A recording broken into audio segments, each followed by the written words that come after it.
এবার মাদকের টাকা জোগাড় করতে নিজের ঘরের টিনের বেড়া খুঁড়ে বিক্রির চেষ্টা করেছেন জলিল খন্দকার নামের এক ব্যক্তি। গোপালগঞ্জের কোটালীপাড়া উপজেলার কলাবাড়ি ইউনিয়নের পশ্চিম দিঘুলিয়া গ্রাম। এই ঘটনার একটি ভিডিও সামাজিক যোগাযোগ মাধ্যমে ছড়িয়ে পড়েছে। এই ঘটনায় এলাকা জুড়ে চাঞ্চল্যের সৃষ্টি হয়েছে।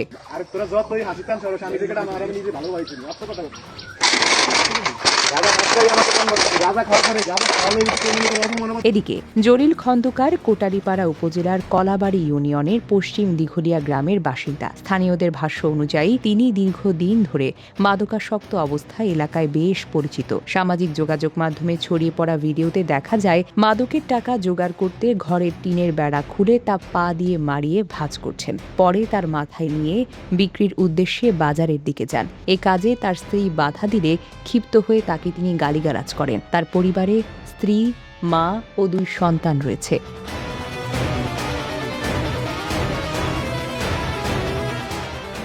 এ বিষয়ে স্থানীয় মাদক বিরোধী যুব সংগঠনের সাধারণ সম্পাদক বাইজিদ হোসেন জানান, জলিলকে মাদকের পথ থেকে ফেরাতে তারা বহুবার চেষ্টা করেছেন, কিন্তু তিনি কোনো পরামর্শই শোনেননি। তার বিরুদ্ধে আইনানুগ ব্যবস্থা নেওয়ার দাবি জানিয়েছেন তিনি। তবে এ অবস্থায় জলিল খন্দকার বা তার স্ত্রীর সঙ্গে সরাসরি যোগাযোগ করাটা সম্ভব হয়নি।